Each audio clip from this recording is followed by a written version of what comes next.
Sport et solidarité poursuivent, c'est en tout cas ce que proposait le BC Buffy pour une réunion de boxe dont les bénéfices devaient être reversés intégralement aux sinistrés d'Haïti. Malheureusement, le public a quelque peu boudé la belle initiative brennoise. Explication avec Nicolas Hellette.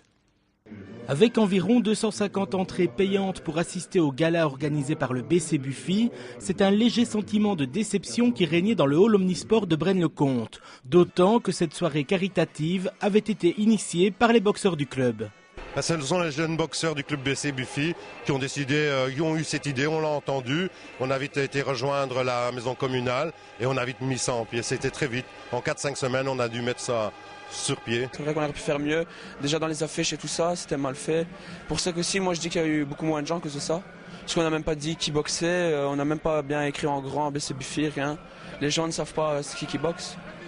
Les délais pour la mise sur pied de l'événement en faveur d'Haïti semblent donc un peu courts pour en assurer une promotion efficace. Du coup, seul le public habituel de la boxe régionale a répondu à l'appel. D'autant que les deux champions de Belgique que compte le BC Buffy n'ont pu combattre faute d'adversaire. On a deux champions de Belgique qui n'ont pas trouvé d'adversaire, c'est le grand problème. On ne trouve pas d'adversaire ici en Belgique, mais on pense aller chercher à côté chez nos voisins. Côté sportif, la soirée accueillait des boxeurs des clubs de Moucron, Leval, Liège et Charleroi.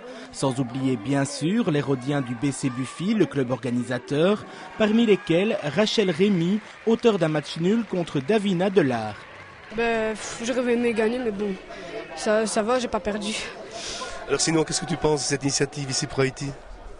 C'était bien, ouais. Ça t'a motivé pour participer à cette soirée? Ouais.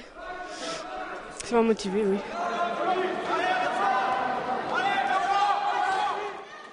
Après le combat féminin, ce sont les hommes qui ont pris possession du ring dans une ambiance de plus en plus chaude.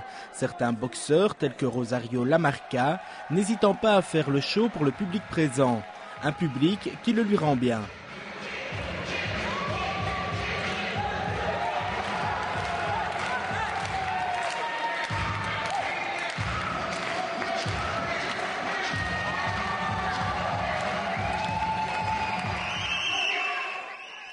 Mais l'apothéose de la soirée consistait en un duel entre Zenunaj Dardan, une des cartes maîtresses du club rhodien, et Jean-Pierre Abimana du BAB Siméon.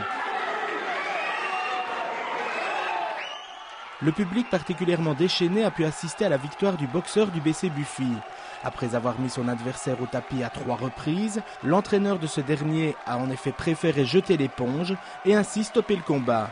Une fin spectaculaire pour ce gala caritatif dont les bénéfices seront versés sur le compte du consortium Haïti La Vie 12-12.